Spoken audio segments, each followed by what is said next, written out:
நம்ம எல்லாருக்குமே தெரியும் நம்மளால வந்து செம்மையாக ஒரு சூப்பரான ஒரு பொசிஷனில் இருக்க முடியும், நம்ம ஆசைப்பட்டதை கண்டிப்பாக அச்சீவ் பண்ண முடியும். பட் ஏதோ ஒன்று தடுக்குது.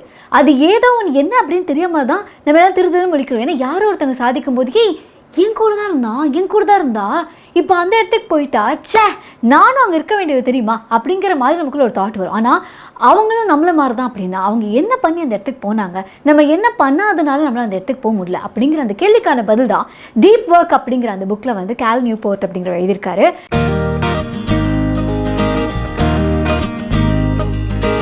அதாவது வாழ்க்கையில் நம்ம செய்யணும்னு ஆசைப்படுற விஷயங்கள் நிறைய இருக்குது. நம்மக்கிட்ட கேட்ட வீடு வாங்கணும், கார் வாங்கணும், இந்த இடத்துக்கு போகணும், ஃபாரின் ட்ராவல் பண்ணணும், என்னோட கெரியரில் இந்த இடத்துக்கு போகணும்னு ஆசைப்படுறேன், நான் இந்த ஆளாக மாறணும்னு ஆசைப்படுறது எல்லாம் இருக்குது. பட் நம்ம யாரோட கோல்லையுமே சும்மா நான் உட்காரணும், அந்த இடத்துல உட்காந்து நான் வந்து ஃபோன் நோண்டிட்டு இருக்கணும், நிறைய நேரம் ரீல்ஸ் பார்க்கணும், யூடியூப் வீடியோஸ் பார்த்து என் டைம் ஸ்பெண்ட் பண்ணணும்னு யாருமே சொல்கிறது இல்லை. பட் நம்ம கோல்லே இல்லாத ஒரு விஷயம் நம்மளோட டைமை நிறைய எடுத்துக்குது அப்படின்னா அப்போ அது எப்படி தவிர்க்கிறது அண்ட் நம்ம கோலை எப்படி அச்சீவ் பண்ணுறது? நிறைய டிஸ்ட்ராக்ஷன்ஸ் நம்மக்கிட்ட இருக்குது. நம்ம டவுன்லோட் பண்ணுற ஒவ்வொரு ஆப்பும் நம்மக்கிட்ட சொல்லுவோம், நான் உங்களை மிஸ் பண்ணுறேன், நீங்கள் கடைசியாக இதுதான் ஆர்டர் பண்ணீங்க, மறுபடியும் உங்களுக்கு இங்கேருந்து வேணுமா, நீங்கள் மத்தியானம் சாப்பிட்டீங்கன்னா எனக்கு ரொம்ப மனசுக்கு வலிக்குமே, அந்த மாதிரிலாம் வந்து அந்த ஆப் சொல்லும்போது அடடே அவனை மிஸ் பண்ணுறேன் அப்படிங்கும்போது நம்ம ஆர்டர் பண்ணுறது இல்லை. அப்படின்னாலுமே அதிக டைம் வந்து நம்ம ஒரு ஆப்பில் ஸ்பெண்ட் பண்ணும்போது அந்த ஆப்புக்கு சம காசு, இதை பற்றி நம்ம நிறைய புக்ஸில் படிச்சிட்டோம். ஸோ இப்போது இந்த மாதிரி நம்ம டைமை ஸ்பெண்ட் பண்ணாமல் யாரெல்லாம் வந்து வாழ்க்கையில் ஜாபோட சந்தோஷமாக இருப்பா, யாருக்கெல்லாம் வேலை போகும் அப்படிங்கிற கேள்விக்கு இவங்க என்ன சொல்கிறாங்க அப்படின்னா 3 விதமான மக்கள் பழிச்சுப்பாங்க. ஒருத்தங்க பயங்கரமான டெக்னாலஜியை, பயங்கரமான மெஷின்ஸை ஹேண்டில் பண்ண தெரிஞ்சவங்க. அதாவது புதுசாக வர எந்த ஒரு டெக்னாலஜியாக இருந்தாலும் சரி, இல்லை புதுசாக எந்த ஒரு எலக்ட்ரானிக் டிவைஸோ இல்லை எந்த மாதிரியான இன்ஸ்ட்ருமெண்ட் வந்தாலும் சரி, அதை யூஸ் பண்ணுறதுக்கு தெரிஞ்சவங்க பொழைச்சிப்பாங்க. நம்பர் 2, எந்த ஒரு விஷயமா இருந்தாலும் அதை பெஸ்ட்டாக பண்ணுறவங்க பொழைச்சிப்பாங்க. ஏன்னா காம்படிஷன் ஜாஸ்தியாக இருக்க போகுது, அதனால எந்த ஒரு விஷயத்தையும் பெஸ்ட்டாக பண்ணுறவங்க பொழைச்சிப்பாங்க. 3வது, எந்த ஒரு விஷயத்துக்கும் கேபிட்டல்னு ஒன்று தேவைப்படுது, அது காசுன்னு ஒன்று தேவைப்படுது. உங்களுக்கு மிஷின் தெரியலனாலும் பரவாயில்ல, அந்த மிஷினை தயாரிக்கிறதுக்கான காசு உங்ககிட்ட இருக்கா அப்படின்னு நீங்களும் பொழைச்சிப்பீங்க அப்படின்னு சொல்கிறாங்க. இந்த ஃபர்ஸ்ட் 2 விஷயம், அதாவது உங்களுக்கு மெஷின்ஸோட ஒர்க் பண்ண தெரிஞ்சாலும் ஓகே, இல்லை நீங்கள் பண்ணுற வேலை நீங்கள் பெஸ்ட்டாக இருக்கணும் அப்படின்னாலும் ஓகே, உங்களுக்கு ஃபோக்கஸ் ரொம்ப முக்கியம், டிஸ்ட்ராக்ஷன் இல்லாத லைஃப் ரொம்ப முக்கியம். ஃபர்ஸ்ட் இந்த டிஸ்ட்ராக்ஷன்னா என்ன, ஃபோக்கஸ்னா என்ன அப்படிங்கிறது பார்க்கலாம். நம்ம மைண்டுக்கு ஒரு விஷயத்தை மறுபடியும் பண்ண பண்ண பண்ண பண்ண நல்லா பழகி போயிடும், அதில் பயங்கர ஸ்கில்ஃபுல்லாக நம்ம மாறிடுவோம். அதுதான் டிஸ்ட்ராக்ஷனுக்கும் கூட. ஃபார் எக்ஸாம்பிள், நீங்கள் வந்து டெய்லியும் பல் தேய்க்கிற விஷயமா இருக்கலாமே, ஃபர்ஸ்ட் டைம் பல் தேய்க்கும் போது கஷ்டப்பட்டு தேய்ச்சிருப்போம், இந்த குழந்தைங்கலாம் தேய்க்கிறதுலாம் பார்த்துருக்கோம்ல, அங்கங்கே போய் முட்டும், அதெல்லாம் இருக்கும். ஆனால் ஒரு பாயிண்ட்டுக்கு மேலே நம்ம அதில் மாஸ்டர் மாதிரி ஆகிடும். ஸோ இது எப்படி நடக்குது அப்படின்னா, ஃபர்ஸ்ட் டைம் இந்த ஏலேருந்து பிக்கு போகிற அந்த ஒரு நியூரான் இருக்குல்ல, அந்த ஃபயரிங் இருக்குல்ல, அது முதல்ல கற்றுக்கும் போது கொஞ்சம் ஸ்லோவாக இருக்கும். ஆனால் நீங்கள் அது ரிப்பீட்டடாக பண்ண பண்ண பண்ண பண்ண இந்த நியூரான் மேலே மைலின் அப்படின்னு சொல்லி ஒரு சப்ஸ்டன்ஸ் வந்து போய் உட்காருமா, சயின்டிஃபிக்கலி ஸ்பீக்கிங். ஸோ அந்த சப்ஸ்டன்ஸ் என்ன பண்ணுன்னா இந்த வயரிங்கை குயிக்காகவும் கிளியராகவும் டக்குன்னு பாஸ் பண்ணுறதுக்கு ஹெல்ப் பண்ணுமா. ஸோ நிறைய இந்த வயரிங் டக்குன்னு ஃப்ளாஷ் ஆகி அங்கங்கே போயிட்டு இருக்கும்போது ஒரு டாஸ்க்கு மட்டும் டக்குன்னு போக முடியுது அப்படின்னா அந்த டாஸ்க் வந்து ரெப்படிட்டிவ் டாஸ்க்காக இருக்கணும். ஸோ நீங்கள் ஒரு வேலையை வந்து ஃபோக்கஸ்டாக பண்ணும்போது ஃபர்ஸ்ட் டைம் நீங்கள் வந்து எந்த டிஸ்ட்ராக்ஷனும் இல்லாமல் ஒர்க் பண்ணும்போது உங்களுக்கு டிஃபிகல்ட்டாக தான் இருக்கும். ஏன்னா அந்த வயரிங் இன்னும் ஸ்ட்ராங் ஆகலை. ஆனால் ஒரு பாயிண்ட்டுக்கு மேலே நீங்கள் எஃபர்ட் போட்டு அந்த வயரிங்கை மட்டும் ஸ்ட்ராங் பண்ணிட்டீங்க அப்படின்னா டிஸ்ட்ராக்ஷனே இல்லாமல் நீங்கள் ஃபோக்கஸ்டாக ஒர்க் பண்ணுற அந்த ஹேபிட்டை நீங்கள் டெவலப் பண்ண முடியும். முதல் முறையாக நான் வந்து பிக் எஃப்எம்மில் ஜாயின் பண்ணும்போது எனக்கு வந்து இன்டர்வியூ பண்ண ஒருத்தருக்கு பின்னாடி இருந்த அந்த ஒரு கோட் வந்து எனக்கு ரொம்ப பிடிச்சிருந்தது. அதாவது ரொம்ப நேரம் தாண்டி, அதாவது ஒரு 6 மணிக்கு ஆஃபீஸ் டைம் முடியுது அப்படின்னா அதையும் தாண்டி 9 மணி வரைக்கும் 10 மணி வரைக்கும் ஒருத்தவங்க வேலை பார்க்குறாங்க அப்படின்னா அவங்க ஒரு ஹார்ட் ஒர்க்கர் இல்லை, அவங்க டைமை ப்ராப்பராக மேனேஜ் பண்ணாதவங்க அப்படிங்கிற மாதிரி ஒரு கோட் பார்த்தேன். ஸோ அதுதான் ஆக்சுவலி உண்மை. இவங்க என்ன சொல்கிறாங்கன்னா, நீங்கள் ஒரு டீப் ஃபோக்கஸோடு நீங்கள் எந்த ஒரு வேலையை பார்த்தாலுமே உங்களுக்கு ஒரு 4 ஹவர்ஸில் முடிக்க வேண்டிய ஒரு வேலை 1 ஹவரில் கூட முடியலாம். ஜென்ரலாக நம்ம டிஸ்ட்ராக்ட் ஆகிட்டே இருக்கும்போது ஒரு விஷயம் நடக்குமா, அதுக்கு பேர் தான் அட்டென்ஷன் ரெசிடியூ அப்படின்னு சொல்கிறாங்க. ஸோ அது என்ன அப்படின்னு பார்த்தா, இப்போ நான் இங்கே உங்ககிட்ட பேசிட்டே இருக்கேன், டக்குன்னு வந்து ஒரு கால் வருது அப்படின்னா ஒரே நிமிஷம் ஓகே இதுதானா அப்படின்னு சொல்லிட்டு நான் மறுபடியும் வரும்போது நான் பிரெயினுக்கு வந்து இதில் நான் பிளாக் பண்ணிட்டு அங்கே போகிறேன் இல்லையா, அங்கே போய் அந்த வேலையை முடிச்சுட்டே நான் இங்கே வந்திருந்தாலுமே அந்த வேலையோட ஒரு ரெசிடியூ அது வந்து நம்ம மண்டையிலே இருக்குமா. ரொம்ப சிம்பிளாக சொல்லணும், நம்ம சாப்பிட்ட தட்டில் எப்படி சாம்பார் சாதம் சாப்பிட்டோன்னா அது ஒரு அடையாளம் இருக்குல்ல, அப்படின்னு நம்ம அதில் தொடச்ச அடையாளம், அந்த மாதிரி நம்ம பிரெயினில் நம்ம எந்த வேலை பார்த்துட்டு இருக்கோமோ அந்த வேலையோட ரெசிடியூ மைண்டில் இருந்துகிட்டே இருக்குமா. ஸோ இந்த ரெசிடியூ இருக்க உங்களுடைய 100% ஃபோக்கஸ் உங்களால் இப்போ நீங்கள் பார்த்துட்டு இருக்க ஒர்க்கு கொடுக்க முடியாது. ஸோ இவங்க என்ன சொல்கிறாங்கன்னா, நீங்கள் ஒரு வேலையை பண்ணணும், கண்டிப்பாக இந்த வேலையை முடிச்சே ஆகணும் அப்படின்னா டெய்லியுமே இந்த மாதிரி ஒரு ஒரு 30 மினிட்ஸோ இல்லை 60 மினிட்ஸோ பிளாக்குங்கிற மாதிரி ஒரு டைம் செட் பண்ணுங்கள். இந்த டைமில் நீங்கள் வந்து ஃபோன் யூஸ் பண்ண மாட்டீங்க, இன்டர்நெட் பார்க்க மாட்டீங்க. இந்த மாதிரி ஒரு டைமை நீங்கள் வந்து ஸ்கெட்யூல் பண்ணி அதில் உங்கள் ஒர்க்கை முடிக்கும் போது உங்களுக்கு இந்த டிஸ்ட்ராக்ஷன் இல்லாமல் நீங்கள் ஒர்க் பண்ணும்போது நார்மலாக நீங்கள் முடிக்கிற டைமை விட சீக்கிரமாகவும் முடிச்சிடுவீங்க. உங்களோட குவாலிட்டி ஆஃப் த ஒர்க்கும் வந்து பெட்டராக இருக்கும் அப்படின்னு சொல்கிறாங்க. அப்போ ஒன்று பண்ணுறேன், ஒரு நாளைக்கு 4 மணி நேரம் இதுக்காக செதுக்கிட்டு மற்ற நேரத்தை சில் பண்ணலாம் அப்படிங்கிற மாதிரி இருந்தால் இவங்க என்ன சொல்கிறாங்கன்னா, உங்கள் பிரெயினுக்கு ஒரு ஹேபிட் மாதிரி ஃபார்ம் பண்ணுறதுக்கு மற்ற நேரத்தில் நீங்கள் என்ன பண்ணுறீங்களோ அதுவும் முக்கியம் அப்படின்னு. ஃபார் எக்ஸாம்பிள், நீங்கள் ஒரு ஃபிட்னஸ் எக்ஸ்பர்ட்டாக இருக்கீங்க, இல்லை ஒரு ஜிம்னாஸ்டாக இருக்கீங்க அப்படின்னா நீங்கள் ரிங்குக்குள்ளே இல்லை வந்து இந்த நீங்கள் வந்து பெர்ஃபார்மன்ஸ் பண்ணுற இடத்துல மட்டும் நீங்கள் என்ன பண்ணுறீங்க அப்படிங்கிறது முக்கியம் கிடையாது. அவுட் ஆஃப் த ரிங்லையும் மற்ற நேரத்தில் நீங்கள் என்ன பண்ணுறீங்க அப்படிங்கிறது ரொம்ப ரொம்ப ரொம்ப முக்கியம் அப்படிங்கிறது தான் இவங்க சொல்கிறாங்க.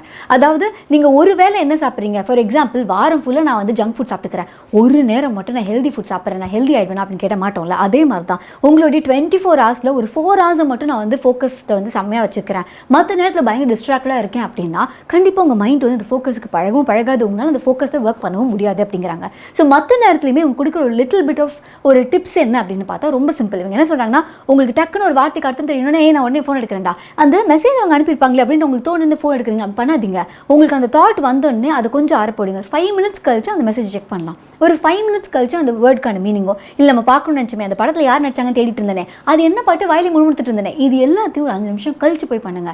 அப்போ உங்கள் பிரெயினுக்கு பழக்கப்படும். நம்ம கேட்டோன்னே ஒரு விஷயம் கிடைக்காது, நம்ம இப்போ பார்க்குற வேலையை முழுசாக பார்த்தாதான் அடுத்து நமக்கு ஒன்று கிடைக்கும் அப்படிங்கிற மாதிரி உங்கள் பிரெயினுக்கு அந்த ஹேபிட் பழகும் அப்படின்னு சொல்கிறாங்க. இன்னொன்று, நம்ம எல்லாருக்குமே இந்த வில் பவர் இதெல்லாம் வந்து ஒரு அளவுக்கு தான் இருக்கும் அப்படின்னு. அதாவது நம்ம காலையில் நீங்கள் எழுந்துக்கிறீங்க, நீங்கள் வந்து பார்த்தோன்னே யாரோ ஒருத்தங்க பீஸா சாப்பிட்றாங்க, காலையில் உங்களுக்கு சாப்பிடணுன்னே தோணாது. ஸோ இது லைக் சில், நான் வந்து என்னோட இட்லியை சாப்பிட்டுக்கிறேன்டா அப்படின்னு. ஒரு 11 மணிக்கு போகிறீங்க, வேறு ஏதோ ஸ்நாக்ஸ் சாப்பிட்றாங்க, டெம்ட் ஆகல. அதுக்கப்புறம் லஞ்ச் டைமில் பசிக்கிற டயத்தில் அவங்க ஏதோ ஒன்று சாப்பிட்றாங்கன்னா லைட்டாக உங்களுக்கு டெம்ட் ஆகும், சாப்பிட்றலாமா அப்படின்னு. சாயங்காலம் ஆனதுக்கப்புறம் என்னடா காலையிலேருந்து நான் எதுவுமே சாப்பிட்லையே இப்போ சாப்பிட்றேன்னு. அதுதான் நம்மளுடைய வில் பவரோட அந்த ஒரு அதுக்கு வந்து ஒரு லிமிட்டட் வில் பவர் தான் நமக்கு இருக்கும் அப்படின்னு சொல்கிறாங்க. ஸோ அதனால நம்மளை சுற்றி நம்ம வந்து எப்படி வந்து நம்மளோட என்வாயர்மெண்ட்டை வச்சுக்கணும் அப்படின்னா மினிமல் டிஸ்ட்ராக்ஷன்ஸ் இருக்கணும் அப்படின்னு சொல்கிறாங்க. ஏன்னா ஒரு 1008 டிஸ்ட்ராக்ஷன் இருந்ததுன்னா ஃபஸ்ட்டு 10 டிஸ்ட்ராக்ஷனுக்கு உங்கள் வில் பவர் யூஸ் பண்ணி நீங்கள் எப்படியாவது டிஸ்ட்ராக்ட் ஆகாமல் இருந்துருவீங்க. ஆனால் அதுக்கப்புறம் உங்களுடைய வில் பவர் கொஞ்சம் கொஞ்சமாக கம்மியாகும். அதுக்கப்புறம் அது வந்து சப்ளை காணாமல் போனதுக்கு அப்புறமா நீங்கள் ஈஸியாக டிஸ்ட்ராக்ட் ஆக ஆரம்பிச்சிருவீங்கன்னு. ஸோ இதுக்கு ஃபர்ஸ்ட் பிளேஸில் நம்ம என்ன பண்ணலாம் அப்படின்னா, நீங்கள் டிசைட் பண்ணும்போதே பிளான் பண்ணும்போதே யோசிச்சிடணும், நான் எங்கே உட்காந்து ஒர்க் பண்ண போகிறேன், எவ்வளோ நேரம் ஒர்க் பண்ண போகிறேன், அந்த ஒர்க் பண்ணுற டைமில் என்ன டைப் ஆஃப் ஒர்க் பண்ண போகிறேன், அந்த டைமில் வந்து நான் வந்து ஃபோன் யூஸ் பண்ண போகிறேன்னா இல்லையா, இல்லை சப்போஸ் எனக்கு வந்து ஃபோன் யூஸ் பண்ண வேண்டிய ஒரு நேரம் வந்துச்சுன்னா அது எப்போ நான் ஸ்கெட்யூல் பண்ண போகிறேன், இந்த மாதிரியான ஒரு ப்ராப்பர் பிளானிங் இருக்கணும் அப்படின்னு சொல்கிறாங்க. ஸோ நம்ம வந்து நான் வந்து ஒரு 4 o'clockலேருந்து 5 o'clock வரைக்கும் ஒர்க் பண்ண போகிறேன் அப்படின்னு முடிவு பண்ணிட்டேன். ஆனால் ஒரு 4:30க்கு எனக்கு ஞாபகம் வருது இம்பார்ட்டண்ட்டான மெயில் செக் பண்ணணும் அப்படின்னு ஞாபகம் வந்துச்சுன்னா இவங்க சொல்கிறாங்க அது நீங்கள் 5 o'clock வரைக்கும் வெயிட் பண்ணணும்னு அவசியம் இல்லை. பட் அட்லீஸ்ட் நீங்கள் அந்த ஒரு 4:45 வரைக்கும் ஒரு 15 மினிட்ஸ் தள்ளி போடுங்க. இல்லை அப்படின்னா இன்டர்நெட்டே நான் யூஸ் பண்ணக்கூடாதுன்னு முடிவு பண்ணியிருக்கேன் இந்த 4 to 5 PM. பட் இப்போ எனக்கு பார்க்கணும் போல் ரொம்ப ஆசையாக இருக்குது, ஏன்னா எனக்கு ஒரு ஒர்க் அதில் பெண்டிங்கில் இருக்குது அப்படின்னு உங்களுக்கு தோணுச்சுன்னா அந்த மீதி இருக்க கொஞ்சம் நேரத்தில் நீங்கள் ஃபோனை பார்க்காம இன்டர்நெட்டை பார்க்காம வேறு ஏதாவது ஒர்க் இருந்ததுன்னா அதை நீங்கள் முடிச்சுட்டு அதுக்கப்புறம் நீங்கள் பிளான் பண்ண மாதிரியே அந்த 5 மணிக்கு போய் அந்த இன்டர்நெட்டை யூஸ் பண்ணுங்கள். ஸோ இது வந்து உங்கள் பிரெயினை கொஞ்சமாக ட்ரெயின் பண்ணணும். எப்படி நம்ம வந்து சஃபிஷியண்ட்டாக இருக்கிற டயத்தில் பயங்கர ஃபோக்கஸ்டாக இருக்கிறது எப்படி அப்படிங்கிறதுக்குன்னு சொல்கிறாங்க. இப்போது ஒரு எக்ஸ்பெரிமெண்ட் மாதிரி நடத்திருக்காங்க. சின்ன வயசுக்காரங்களுக்கும் அதுக்கப்புறம் வயசானவங்களுக்கும் வந்து இமேஜஸ் காமிச்சிருக்காங்க.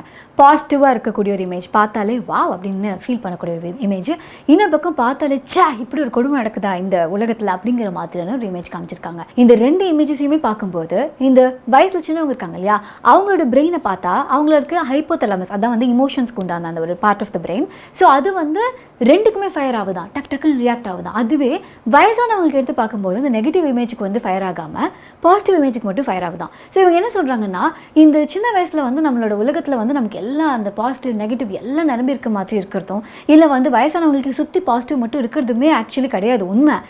இதில் இவங்க எதை வந்து நம்ம வந்து ஃபோக்கஸ் பண்ணோம் அப்படிங்கிறது அவங்க சூஸ் பண்ணுறது பொறுத்து தான். நம்ம காலங்காலமாக ஒரு பாயிண்ட்டுக்கு மேலே நெகட்டிவான விஷயங்கள் வேணாங்க அப்படிங்கிற மாதிரியான ஒரு மெச்சூரிட்டிக்கு வரும்போது பார்க்குற விஷயத்தில் எல்லாத்துலேயுமே பாசிட்டிவிட்டியும் இல்லை ஒரு நெகட்டிவான இதை பார்க்கும்போது இதை இக்னோர் பண்ணக்கூடிய அந்த ஒரு மெச்சூரிட்டியும் உங்களுக்கு கிடைக்குது அப்படின்னு சொல்கிறாங்க. ஸோ உங்களோட உலகம் வந்து பாசிட்டிவாக இருக்கா நெகட்டிவாக இருக்கா அப்படிங்கிறதுக்கான பதில் நீங்கள் எதை ஃபோக்கஸ் பண்ணுறீங்க அப்படிங்கிறதுல தான் இருக்குது. நம்ம செய்கிற வேலை வந்து ரொம்ப புனிதமான வேலை, நம்ம சொல்கிற மாதிரி இக்கிகையாக இருந்ததுன்னா வச்சுக்கோங்களேன், பயங்கர சாட்டிஸ்ஃபேக்ஷன் இருக்கும் அப்படின்னு சொல்லுவாங்க. பட் இவங்க ஒரு இடத்துல ஒன்று சொல்லியிருப்பாங்க என்னென்னா, ஒரு நீங்கள் நார்மலாக ஒரு வீல் பார்க்குறீங்க, அந்த வீல் வந்து உங்களுக்கு பெருசாக ஒரு கலையாக இருக்கணும்னு அவசியம் கிடையாது. ஆனால் அதை செஞ்சவங்களுக்கு அது கலை.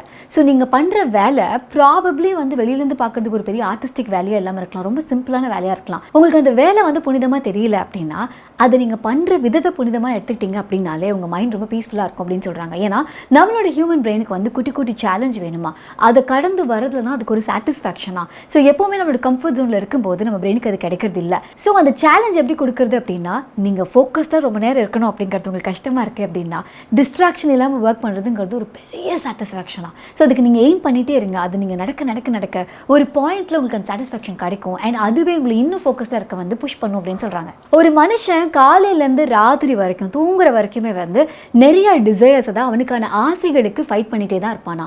அதாவது எனக்கு இப்போ வேலைக்கு போகணும்னு ஆசை இல்லை, டிவி பார்க்கணும்னு ஆசையாக இருக்குது, எனக்கு இவங்க கிட்ட பேசணும்னு ஆசையாக இருக்குது, ஃபோன் பண்ணணும்னு ஆசையாக இருக்குது, இன்ஸ்டாகிராம் ரீல் போடணும்னு ஆசையாக இருக்குது. இத்தனை ஆசைகளையும் நான் ஃபைட் பண்ணி தான் நான் ஒரு புக்கு படிக்க வேண்டியதாக இருக்குது. இந்த மாதிரி நிறைய பேருக்கு நிறைய ஆசைகள் இருக்கலாம் நாள் ஃபுல்லாக, அது இல்லை நீங்கள் ஃபைட் பண்ணிட்டே இருக்கணும். ஆனால் முன்னாடி நான் சொன்ன மாதிரி உங்களுக்கான வில் பவர் வந்து அப்படியே டெப்ளீட் ஆகிட்டே இருக்கும், கம்மியாகிக்கிட்டே இருக்கும். ஸோ மார்னிங் நீங்கள் ஒரு சில விஷயத்தை ஃபைட் பண்ணியிருப்பீங்க, செம்ம மோட்டிவேட்டடாக இருந்திருப்பீங்க, ஆனால் போக போக போக அது கம்மியாகிட்டே இருக்கும்.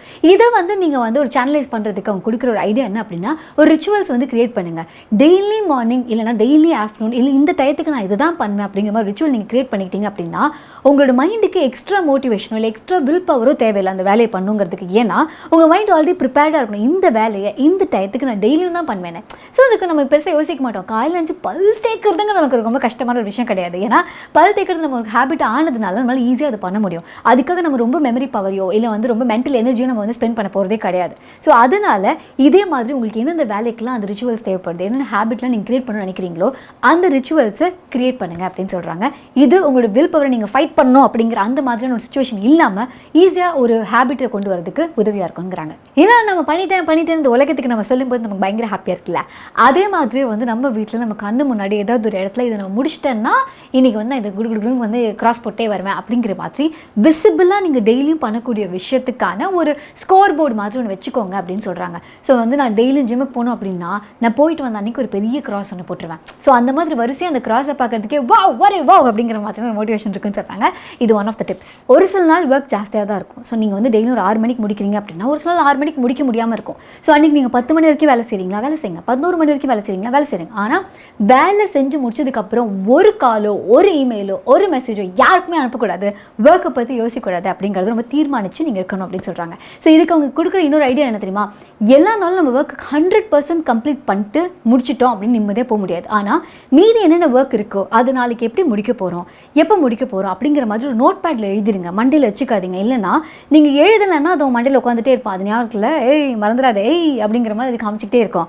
அதுக்கு பதிலாக நீங்கள் நோட்ஸ் அது எழுதிட்டீங்க அப்படின்னா அது நாளைக்கு பார்த்துப்பீங்க, உங்கள் மைண்ட் ரொம்ப சில்டாக இருக்கும், கண்ட விஷயத்தை பற்றி யோசிக்காது அப்படின்னு சொல்கிறாங்க. இன்னொரு விதமாக வந்து நீங்கள் பயங்கர ஃபோக்கஸ்டாக இருக்கிறதுக்கு அவங்க ஹெல்ப் பண்ணுற விஷயம் என்ன அப்படின்னா, நீங்கள் நார்மலாக ஒரு சிட்டி டிராஃபிக்கில் வண்டி ஓட்டுறதோ இல்லை வந்து நடக்குதோ நம்ம ஒரு விஷயத்தை ஃபோக்கஸ் பண்ணி போவோம். ஆனால் அதை தான் நம்ம பிரெயின் வந்து நிறைய விஷயத்தை கால்குலேட் பண்ணுறோம். இந்த பக்கத்தில் இந்த வண்டி முடியுதா, அந்த பக்கம் இந்த வண்டி முடியுதா, நம்ம இந்த ஸ்பீடில் போனால் விட மாட்டோமாங்கிற மாதிரி பல விஷயத்தை நம்ம பிரெயின் வந்து கோஆர்டினேட் பண்ணிகிட்டே இருக்கும்.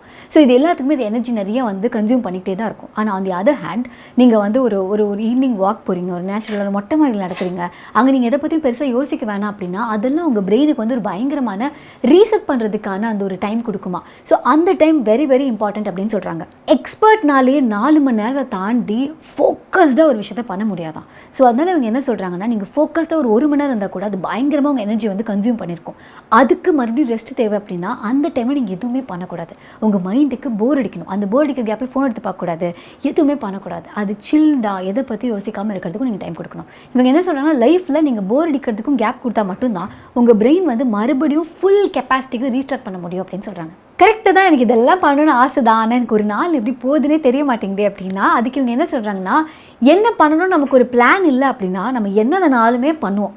இதுக்கு வந்து என்னையே ஒரு எக்ஸாம்பிளாக எடுத்துக்கோங்களேன். இந்த புக்கு படித்ததுக்கு அப்புறமா வந்து இமீடியட்டாக வந்து நான் நிறைய ஸ்கெட்யூல்லாம் பண்ண ஆரம்பித்தேன், ஒரு கேலண்டர்னு போட ஆரம்பிச்சேன், எக்ஸ்பென்சஸை ட்ராக் பண்ண ஆரம்பித்தேன். ஸோ நாளைக்கு நான் என்ன பண்ண போகிறேன் அப்படின்னு ஒரு லிஸ்ட் எடுத்ததுக்கப்புறம் பார்த்தா எதுக்குமே டைம் பத்தாத மாதிரி இருக்கும். ஐயோ நம்ம இதையும் பண்ணணும் அதுவும் பண்ணணும் இதுவும் பண்ணணும் அப்படிங்கும் போது நம்ம பேசுகிற கால்ஸ் வந்து ஒரு 30 நிமிஷம் அப்படிங்கிறது இல்லாமல் ஒரு 3 நிமிஷம் ஆகும். இல்லை நிறைய கால்ஸ் வந்து ஆக்சுவலி ஒரு வாய்ஸ் நோட்லேயே முடியறதாகும். ஆகும். இந்த மாதிரி நிறைய சேஞ்சஸ் வரக்கூடிய வாய்ப்பு இருக்குது. ஏன்னா எனக்கு இப்போ என்ன வேலை பண்ணி ஓகே இன்றைக்கி வந்து இந்த புக்கு படிக்கணும் அப்படிங்கிற ஒரு கோல் மட்டும் தான் இருக்குன்னா நான் எப்போ வேணாலும் படிக்கலாம், அந்த நைட் 1 மணி வரைக்கும் படிக்கலாம் அப்படிங்கும்போது நான் இந்த நேரத்தில் எப்படி வேணாலும் ஸ்பெண்ட் பண்ணலாம். ஆனால் என்னோட கோலே 6 மணிக்குள்ளே தான் நான் படித்து முடிப்பேன்.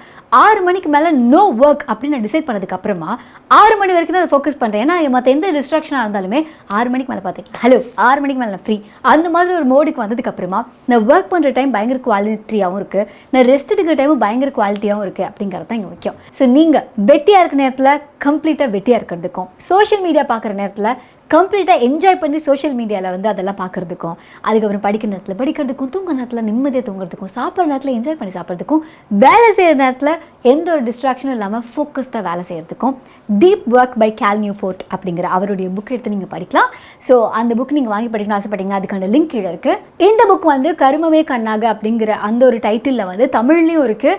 ஸோ எனக்கு தெரிஞ்சு வந்து ஃபோக்கஸ்டாக இருக்கிறது அப்படிங்கிறது ரொம்ப இம்பார்ட்டன்ட். இந்த புக் எல்லாரும் படிக்கணும்னு நினைக்கிறேன். ஸோ நீங்கள் தமிழ்லேயும் இந்த புக் வாங்கி படிக்கணும் அப்படின்னு ஆசைப்பட்டீங்கன்னா அதுக்கான லிங்க்கும் கீழே இருக்குது. இந்த வீடியோ உங்களுக்கு பிடிச்சிருந்தது அப்படின்னா லைக் பண்ணுங்கள், கமெண்ட் பண்ணுங்கள், ஷேர் பண்ணுங்கள். மறக்காம த புக் ஷோக்கு சப்ஸ்கிரைப் பண்ணுங்கள். ஆர்ஜே அனிதா என்ன ஃபேஸ்புக், இன்ஸ்டாகிராம், ட்விட்டர் வந்து லிங்க் ஃபாலோ பண்ணலாம் உங்களோட சோஷியல் மீடியா ஹவர்ஸில்.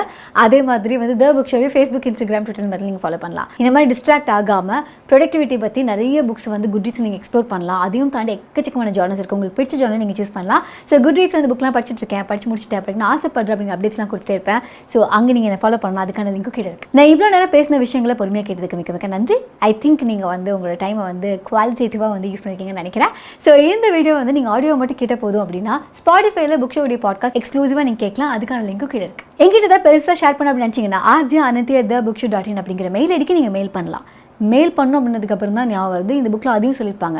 நீங்கள் யாரோ ஒருத்தங்க கிட்ட வந்து ஹே ஒரு நாள் நம்ம மீட் பண்ணலாம், ஹே நான் உனக்கு வந்து அந்த மெயிலில் போய் டிஸ்கஸ் பண்ணலாம் அப்படின்லாம் நீங்கள் மொட்டையை அனுப்பாதீங்க. ஒரு நாள் மீட் பண்ணலாம், என்றைக்கு மீட் பண்ணலாம், எதுக்காக மீட் பண்ணுற சொல்லு. மெயிலெலாம் வச்சுக்கோங்களேன், அதில் நீங்கள் அனுப்புகிற மெயிலே வந்து ஃபுல் டீட்டெயில்ஸும் இருக்கணும். நீங்கள் மீட் பண்ண போகிறோம், இதை பற்றி பேச போகிறோம், இதுக்காக தான் நான் பேசினேன், இதுக்கான சொல்யூஷன் இதை நான் உங்ககிட்ட வந்து எக்ஸ்பெக்ட் பண்ணுறேன் அப்படிங்கிற மாதிரி ஃபுல்லாக கொடுத்துருங்க. இதுக்கு ஒரு 4 தடவை வந்து அந்த மெயிலை மாற்றி மாற்றி அனுப்பிக்காதீங்க அப்படின்னு சொன்னாங்க. பாய்.